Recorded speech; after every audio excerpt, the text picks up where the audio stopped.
Hey guys, it's been a while. You're probably wondering why there haven't been any new videos on the channel lately. And that's because, well, I'll just let this clip speak for itself. And rested and ready. Yeah, that's genius. I'm dead. Oh, man. Oh, shit. Yeah, that's where I was. The timer in the upper right corner is not a joke, and I can also assure you that I did not just game over on round 3. In fact, I was on round 259. Right now, you're probably wondering a lot of things. How I managed to achieve this high of a round, when did I start attempting this high round, and why I attempted this high round in the first place. My name is Zay, and today I'll be teaching you all how you too can achieve insanely high rounds on the Black Ops 4 Zombies map, Alpha Omega. Before you attempt this high round, there is one important precaution that you must keep in mind. This is not required, but I do recommend doing this before you play, and I'll explain why you'll want to do this. Right now, as you can see, I'm currently on my PlayStation 5 in the main menu. What you'll want to do is go to the upper right corner where the gear icon is and select it. From there, you'll want to select the network tab, then select settings, and make sure that connect to the internet is turned off. If you're on the Xbox Series X or the S, you'll want to select the gear at the top of the screen, select the general tab on the left, select network settings, and then select go offline. Having your console not connected to the internet does a couple of things for you before you actually start your game. This will block any potential updates that usually require a console restart before you can play any games. And this will also ensure that Black Ops 4 is being played in offline mode. I will reiterate that this is not required, but I do recommend taking this precaution. If you decide not to, however, that's completely fine, as you are still able to have your console connected to the internet and also play Black Ops 4 Zombies in offline mode. Just be aware that if you decide to have your console connected to the internet while playing the game in offline mode, you may or may not experience frame lag while you're in your game. Something else you might experience if you're in a game long enough is this.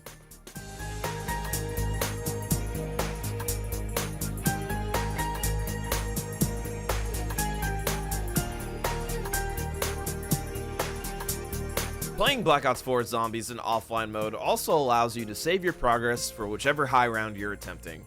Whenever you're finished playing for the day, simply pause your game, open your console menu, and select the rest mode or the sleep mode option.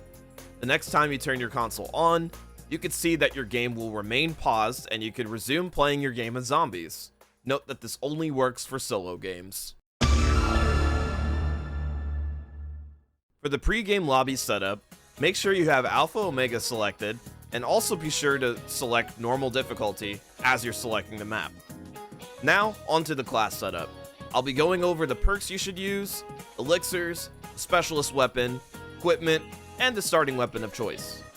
When it comes to selecting perks for this high round strategy, the 3 most important perks you'll want to use are Dying Wish, Ethereal Razor, and Electric Burst as your modifier perk. I know what you're probably thinking. Why is Electric Burst in your modifier slot? Isn't that a banned perk for high round submissions? Well, yes and no. At the time I'm recording this video, it is currently banned if you're viewing Alpha Omega through the high round category on ZWR. But if you're viewing Alpha Omega through the Burst modifier category on ZWR, it is not banned. I should also point out, too, that if you're viewing Alpha Omega through the 200 speedrun category, it is also not banned, as this perk is not banned for speedruns. I'll touch up on this a little bit later in the video, but I quickly wanted to clear up any confusion you might have. The 3 perks I listed above are all, in my opinion, the most useful for this high round strategy. Dying Wish will prevent you from taking it down and instead put you at 1 HP. What this perk will also do is that for 9 seconds, zombies will be unable to hit you, and you will have increased melee damage during those 9 seconds. After those 9 seconds have passed, on the 10th second, your health will start to regenerate and zombies will be able to hit you again. After this perk activates, there will be a brief cooldown before it can be activated again, and this cooldown rate will increase with each activation. If you plan on doing any kind of high rounds on Black Ops 4 zombies, there isn't a good reason to not use Dying Wish. Ethereal Razor is another important perk for this high round strategy, as this perk will allow you to melee multiple zombies at a time instead of only one zombie at a time.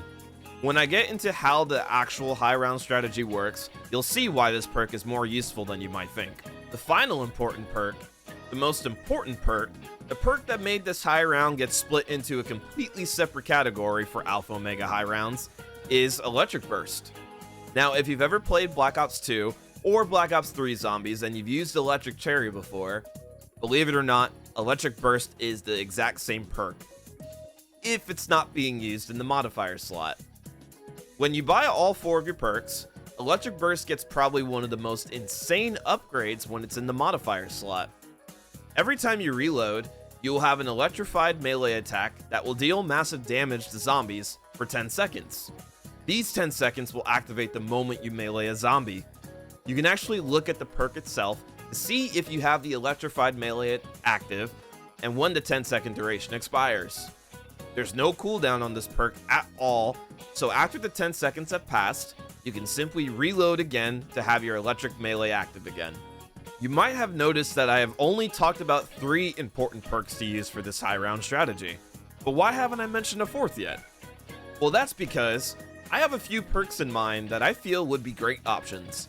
Those perks are Stone Cold Stronghold, Winter's Wail, Quick Revive, and Time Slip. Stone Cold Stronghold will generate a blue circle around yourself if you stand still for about 2 seconds. And if you stand within this circle, you will generate armor over time. Armor can allow you to take additional hits before you lose health, and it will also mitigate damage if you lose health with a tad bit of armor left. Winter's Wail will freeze or slow down any zombies that are close to you after you've taken hits from zombies.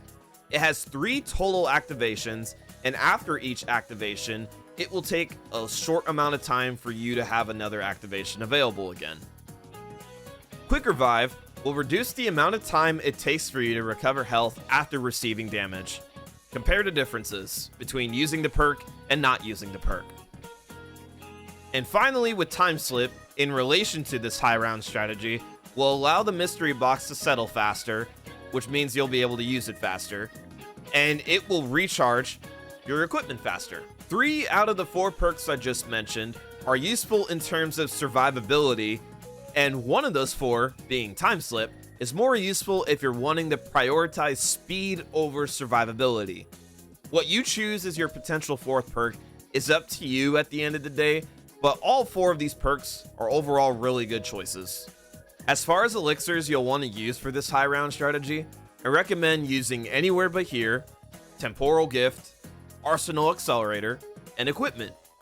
Anywhere But Here, or ABH for short, will teleport you to a random location in the map that is accessible. If there are any zombies near you after this elixir has been used, you'll knock zombies to the ground, giving you a brief moment to kill them or run away. Temporal Gift will increase the duration of how long power-ups will stay on the ground and how long certain power-ups will last for. Power-ups like Insta-Kill, Double Points, and Fire Sales will last for a whopping 1 minute as opposed to the usual 30 seconds it would normally last for. Arsenal Accelerator will speed up the rate of how quickly you will obtain your specialist weapon for 2 minutes. And finally, Equipment will instantly restock any equipment currently in your inventory. Out of the 4 specialists that you can choose from the Ether Story maps, for this high round strategy, you'll want to use the Overkill specialist. When you use Overkill, it will work and function just like the Death Machine power-up from previous games when it's at level 1. At level 2, you'll be given the ability to fire a grenade launcher attack instead of firing the minigun. And finally, at level 3, if you press both left and right trigger or bumpers, you will throw out your Overkill weapon in front of you. After a few seconds, it will activate a nuke power-up. The Overkill specialist will essentially act like another weapon that you will use with the main weapon that you'll be using for this high round strategy, which I'll get to later. For equipment that you want to take with you, select Wraithfires, as this is objectively the best equipment to take with you for any Black Ops 4 Zombies high round. And last but not least, for your starting weapon, select the Strife. The Strife is a good starting weapon, as with this weapon, you can equip the Stiletto Knife attachment. This attachment will allow you to one-hit melee zombies until round 5, and in the early rounds, this will make it a lot easier for you to accumulate points. Now that I've covered the entirety of what perks, elixirs, specialists, and equipment to bring with you for this high round, we can finally talk about the high round strategy itself. Once you're loaded into the game, you'll want to spend the first 4 rounds in the spawn room. I personally like to sit on this side of the spawn room over here, but that's my preference. Feel free to jump down to where the Strife Wallby is if you feel more comfortable being in that spot. At any point during these rounds, if you get a nuke power up, be sure to wait until the end of the round before picking this up, as you'll want to get as many points as you can. The same goes with double points. If you get a double points, be sure to save it for the following round. During these 4 rounds, you'll have anywhere between 7,000 and 7,500 points. If you're above this amount, then that's great, but if not, it's not the end of the world. Once you make it to round 4, be sure to save 1 zombie before you end the round, because now you're going to be opening up the map. Every single time you load into a game of Alpha Omega, the box will either be on the left side of the map in Transfusion Facility, or the right side of the map in Prisoner Holding. You'll want to open the map according to wherever the box is located. If your box is located on the right side in Prisoner Holding, feel free to pick up the shield part located in Operations over here. But if your box is located on the left side of the map in Transfusion Facility, we'll come back for the shield part later. Whichever way you decide to go, you're going to be buying all the doors that will lead you to the cul-de-sac. Once you're in the cul-de-sac, make your way over to the power switch and turn the power on. After turning on the power switch, you'll want to hold off on killing your last zombie until the dogs spawn in. Once the dogs are spawned in, knife your last zombie and then melee the 3 dogs. If you did this correctly, there should be a few extra zombies that spawn in the map, and these extra zombies will help you get extra points before the end of the round. During the round transition to round 5, head over to the yellow house, open the first door, and buy the swordfish. This gun will help you clear the next 4 to 5 rounds. Once you're on round 5, you'll have a 1 in 3 chance that a dog round will start. If you don't get dogs on round 5, stay in the cul-de-sac area and clear all the zombies in the round, using the swordfish or the Strife. Personally, if I get zombies on round 5, I'll usually shoot a zombie once with the Strife, and then melee them afterwards to get the most out of my points. But if this is too difficult, then feel free to just use the swordfish. If you do end up getting dogs on round 5, stay in the cul-de-sac area and kill all the dogs to progress to round 6. If round 6 still isn't a dog round for you, then once again, you'll want to clear all the zombies in the round staying in the cul-de-sac area. Now that the zombies are stronger, you won't be able to rely on melee killing zombies with the Strife unless you picked up an insta-kill. I would start off the round using your overkill specialist and getting kills with it, so that way you can get it to level 2 as quickly as you can. When your specialist runs out, simply run around the area and kill zombies with the swordfish until the round is over. However, if round 6 does end up being a dog round for you, make your way over to wherever the box is located and you'll want to start using it. Be sure to kill all the dogs that are trying to attack you while you're using the box. The weapon you're looking for is the Ballistic Knife, as this is the main weapon we'll be using for the high round strategy. If you do end up getting the Ballistic Knife, then head back over to the cul-de-sac. For whatever reason, if you don't get it, and the box hasn't moved yet, that's okay. Just make your way back to the cul-de-sac, as you'll be spending the next couple of rounds in this area. Now, if round 5 and round 6 were not dog rounds for you, you'll be guaranteed to get a dog round on round 7.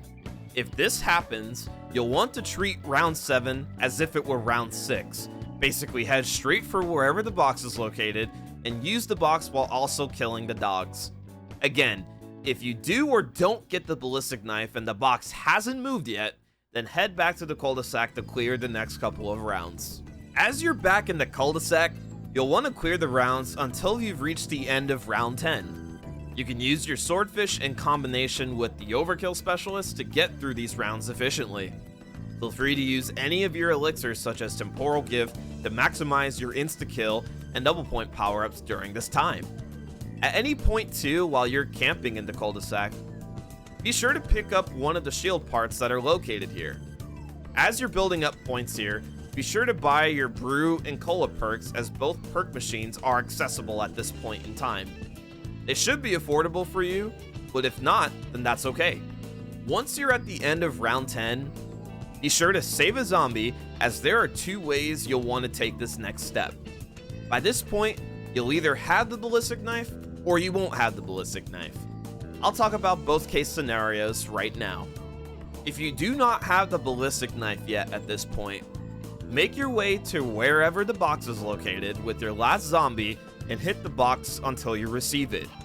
If you manage to get a teddy bear and the box moves, there's a few things that may happen. The box will either move to one of the 5 other locations in the map that are accessible, or the box will move into an area that is inaccessible, which is inside APD control. If the box ends up moving into this location, unfortunately, you'll have to restart your game, as this area of the map will remain closed for the entirety of this high round strategy. I'll explain why in a little bit. Now, if the box ends up moving to the cul-de-sac, greenhouse backyard, yellow house backyard, beds, or the location that's opposite the starting location based on your game, make your way to wherever it's located and try hitting the box again. While you're hitting the box again, remember to have your last zombie with you before you end the round. If you're very unlucky and you still don't manage to get a ballistic knife by the time you run out of points, or if you get another teddy bear, then at this point I would restart your game and repeat all of the above steps again. The reason why I suggest restarting your game after you've moved the box 2 times, or when you run out of points, is because eventually you'll get to a point where it'll become too difficult to stay alive while managing your points efficiently. Another reason why is because the more times you move the box, the more you're risking the box being moved to APD control, which, like I mentioned before, that part of the map will remain inaccessible for this high round strategy. It's inefficient, and you'll potentially be wasting more of your time for a result you don't want to have happen. Now, if you manage to get the ballistic knife, we can then move on to the scenario that would have happened if you managed to get the ballistic knife prior to you reaching round 10. Since we're at the end of round 10 and we have the ballistic knife now, you'll want to go back and pick up the shield part that's located in operations if you didn't pick this up earlier in your game. You'll then want to open both the front door and the back door of the greenhouse and make your way into the bunker. If you have a lot of points to spare here, feel free to buy your soda perk, which for me in my game is Ethereal Razor, but if you don't, then no worries, you'll have another opportunity later. When you make your way into the beds or pack-a-punch room, be sure to look for the shield part that's located here, then make your way into the lounge. Run through the lounge until you reach the stairs, and after you climb the stairs, you'll be in the yellow house backyard. This is where you'll be spending the rest of your game if you have all your perks, the ballistic knife, and the shield all equipped. Once you're in the yellow house backyard, feel free to buy the MX9, as this is the other gun you'll want alongside the ballistic knife. At this point, you can end round 10. Now, after round 10 has ended, you'll want to spend the next couple of rounds camping right here next to the MX9 wall buy. The point of you camping here is to build up the last remaining amount of points you'll need for perks you're potentially missing, and for the door leading to generators. Camping here is really nice since zombies will only approach you from in front of you. You can use a combination of the MX9, your overkill specialists, and wraith fires to efficiently get through these rounds. However many rounds you decide to camp here is really up to you, but I would say by at most 3 rounds, you should be good on points to buy your remaining perks. Whenever you decide to do this, simply save a zombie at the end of the round and make your way into the generators part of the map. This is where electric bursts will be located. Once you make it in there, be sure to buy electric burst, and most importantly, do not activate the ventilation. I repeat, do not turn this on. Turning this on will make the high ground strategy significantly harder, as this will cause Nova Crawlers to spawn in the map alongside zombies. What this also will do is this will open up these gated doors in the map, and this will make the high ground strategy slower since more spawns will be opened in the yellow house backyard. Remember how I said earlier that there is a box located in APD control?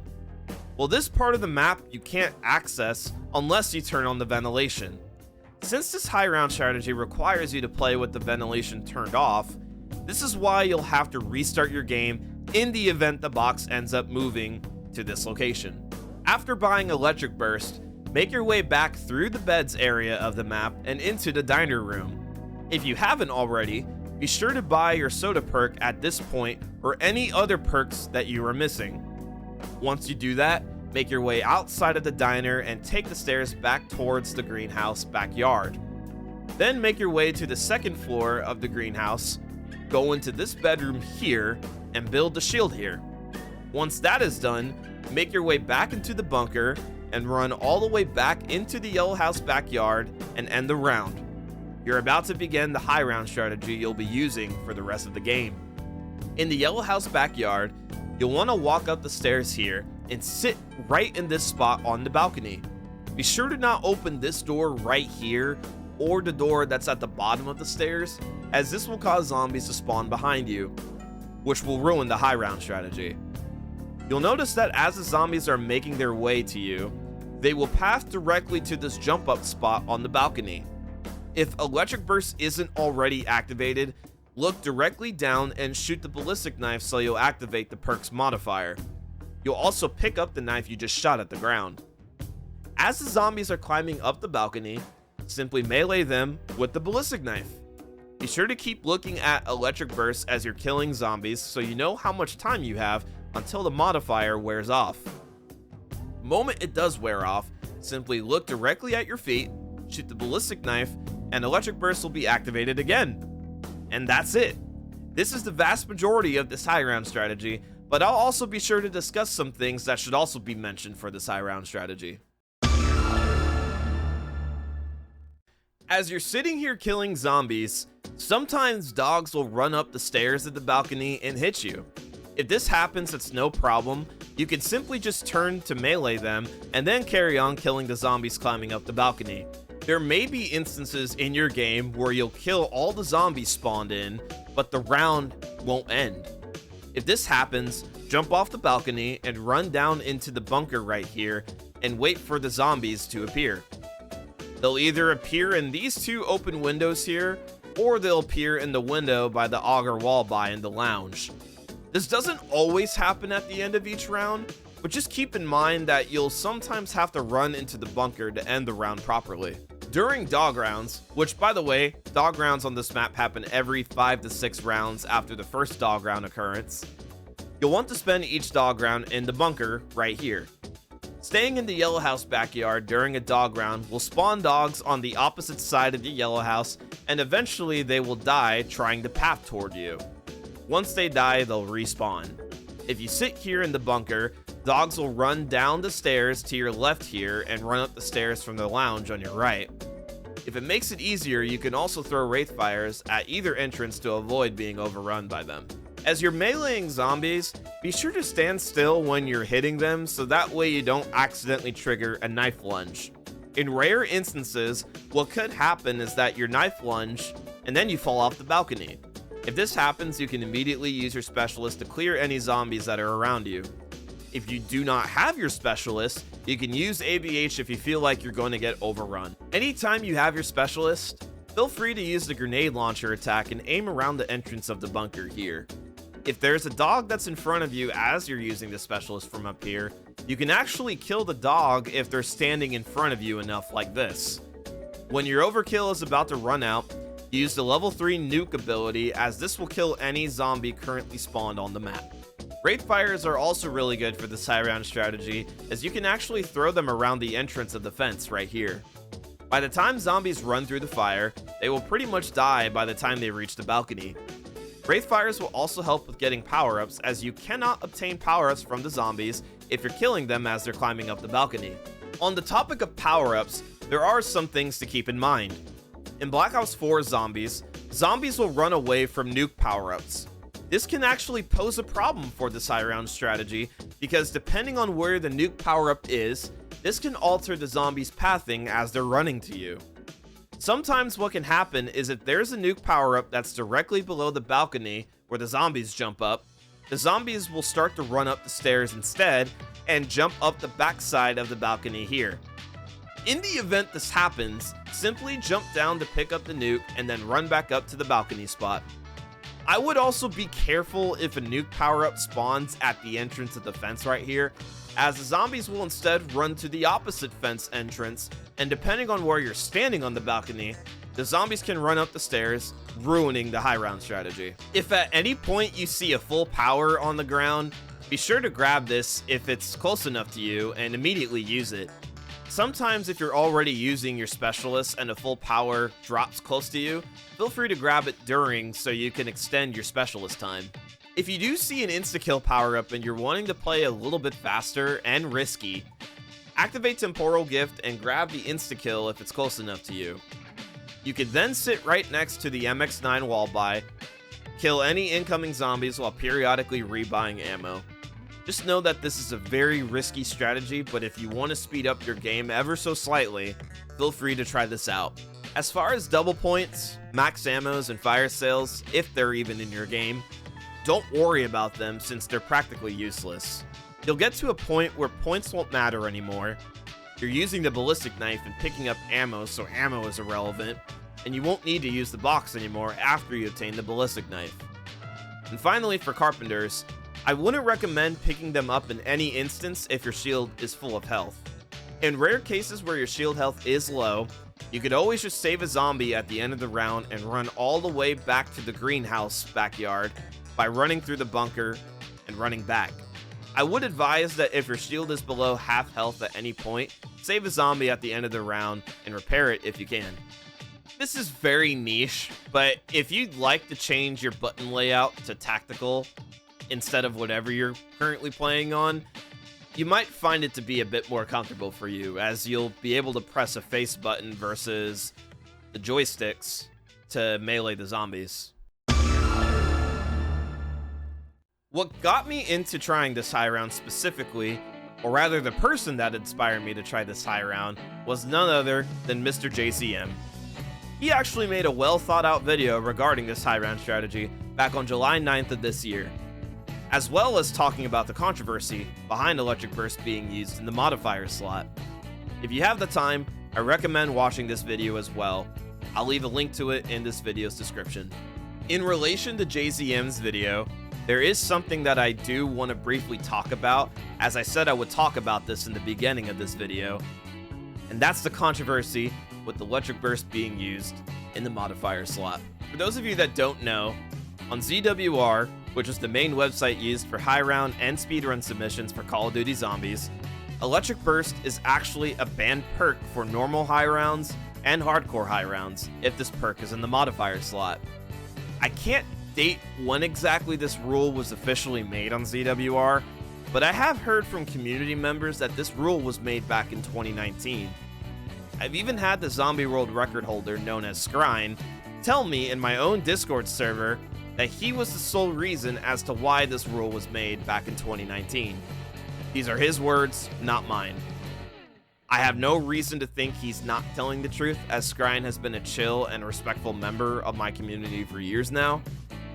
If anyone in the Black Ops 4 community knows about this and you want to add more context, feel free to let me know in the comments of this video.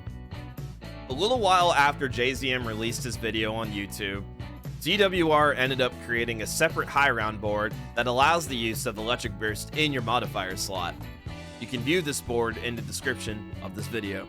If you guys want to hear my thoughts on the matter, I'll give you guys my opinion on whether the perk should or shouldn't be allowed for the main high round categories on ZWR. I personally think that Electric Burst should be allowed to use for the main high round categories on ZWR. While I do think that this perk is overpowered while it's in the modifier slot, I definitely don't think the developers of this game thought about how great this perk would be in combination with the ballistic knife. You want to know what else I personally don't think the developers intended on having in their game? insta-kill rounds. Insta-kill rounds are exclusive to World at War zombies, Black Ops 1 zombies, and Black Ops 4 zombies if you're playing on hardcore or realistic difficulty. Both insta-kill rounds and electric burst modifier effect are built-in game mechanics. They're built in, but definitely oversights of what the developers had in mind. If they're built-in mechanics, then why is it that insta-kill rounds are allowed for high rounds and electric burst modifier isn't? This is a clip from the current hardcore high round world record on Tog der Toten held by Zombies player Wilda. You can see that Wilda is playing insta-kill rounds by standing just outside the boat power room, and he's standing above the flinger. With the way he's positioned, you can see that zombies will periodically run in front of him, and they will also climb up in front of him as well. Similar to the Alpha Omega high round strategy, if you position yourself on the balcony in a certain way, zombies will only climb up right here, and dogs will still run up the stairs and attack you. If you think about it, there aren't drastic differences between these strategies. One strategy you use electric burst, and the other you're playing on insta-kill rounds. Again, they're both built-in mechanics that are oversights. Do you think it would be wise to take down Wilda's record on TOG because he's abusing an overtuned game mechanic? I personally don't think that would be a good idea. Not only would that remove his world record, but it also mean that his world record for the longest game of Call of Duty Zombies ever played and recorded wouldn't mean anything anymore. If a game mechanic like this can be allowed since he's abusing a built-in, overtuned game mechanic, then why not allow Electric Burst modifier to be allowed for the main high round boards? These are all my thoughts personally on the Electric Burst controversy, but let me know what you guys think about this rule in the comments of this video. I wanted to save this final part of the video to give my overall thoughts on this high round strategy, as I'm not known for playing and streaming high round attempts on Call of Duty Zombies. I attempted this high round for the very first time about a month and a half ago on September 23rd this year. Around this time, I was having internet issues that lasted for nearly 2 weeks, and I unfortunately was unable to stream. So I thought, you know what, I'll try out a high round I've never attempted before. Since I wasn't able to stream, I still had the ability to record my progress, which is what I did exactly. To my surprise, my high round attempt that ended on round 259, I was able to achieve on my very first try, which completely eliminated the amount of resets I'd have to endure.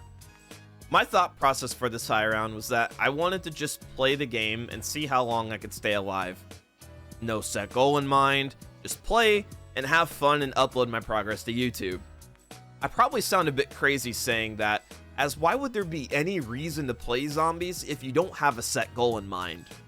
If you really want to play a game of Call of Duty Zombies and dedicate time to it, then just do it. Be it playing with friends, playing by yourself, playing through the map's Easter egg, or playing a high round. There isn't an incorrect way to play this game. Don't ever let someone tell you that you're playing Call of Duty Zombies the wrong way.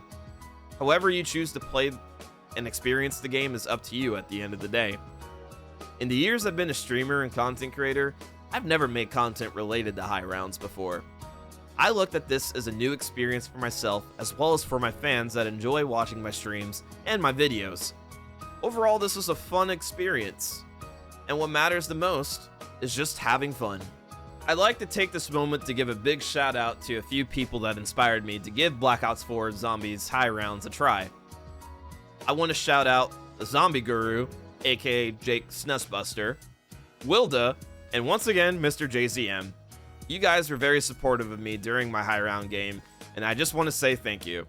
Links to all their channels will be in the description, and if you're someone that's very much into COD Zombie high rounds, feel free to check them out sometime. If you guys enjoyed this video and found it informative, please leave a like, comment, subscribe, and follow me on Twitch if you'd like to watch my live streams. But yeah, guys, that's gonna do it for me. My name is Zay, and thank you guys so much for watching. Bye-bye.